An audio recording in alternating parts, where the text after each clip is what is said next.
Hello everybody. I thought I'd show you something here that I've started to do. Started using the Lee hand loader and started loading some 45 Colt pistol rounds. Well,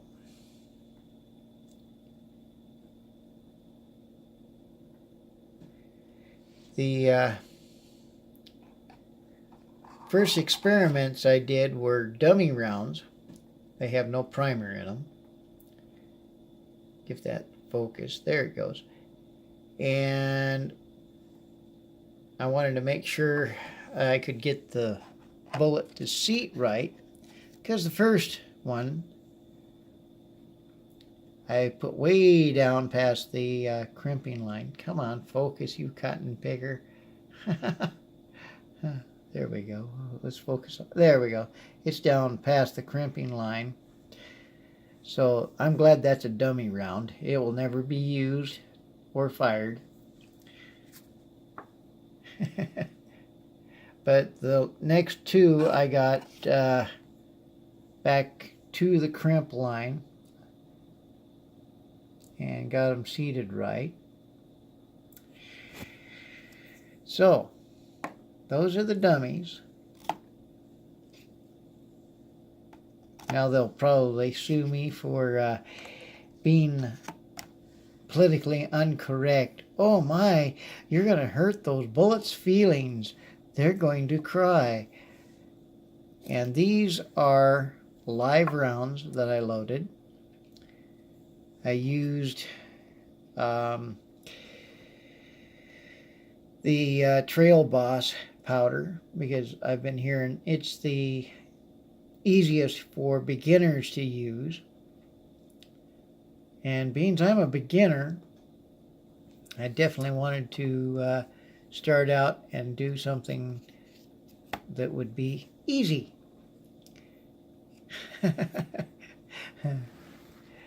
And I picked these up at one of our local sporting goods shop. They're Winchester brass for 45 Colt, or as some people call it, the long Colt. I marked this box hand loads. This way I'd know which ones I did when I go to the target range, which I'm going to have to do with that revolver and do some shooting. And see if I can put a hole or two on a piece of paper. Or if I touch it off and the next thing I know, people around me are ducking. Rah, rah, rah, rah, rah. Oh, wrong type duck. But I believe these turned out halfway decent. For my very first batch of hand loading, you notice that there's a empty spot here. I loaded up 8. My very first one is in a shelf being kept as a piece of memorabilia that I hand loaded. Now for a serious point. If you get into hand loading, you yourself are responsible for your hand loads. If they explode, you yourself are the one responsible for that, not the companies that produce the equipment, the powder, or the cases. That's why it is always suggested by everybody in the industry and everybody that does the reloading, read the information, understand the information, get a hand loading handbook. I've got that. Read the information that you need to know on the loads. Don't go above the maximum. And don't go below the minimum, because you go below the minimum, you're liable to get a bullet stuck somewhere in the barrel, causing a blockage. You go above the maximum, you'll blow your gun up.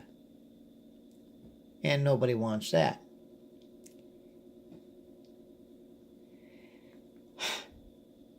And I will do a video showing me loading some rounds, but I will not do it as a teaching video to do hand loading because of the liabilities.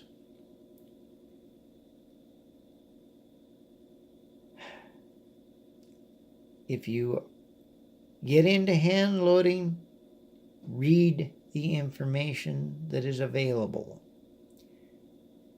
If you have somebody that does hand loading that is willing to teach you and knows what they're doing, listen to what they have to say, read the information in the loading handbooks, and at all times be very, very careful. Alrighty. Now that I've gotten onto my soapbox and did some preaching, I'm going to have to get out and shoot some of my regular cartridges and try out some of my hand loads. See which ones I like better. Alrighty. Thank you for watching. Bye-bye.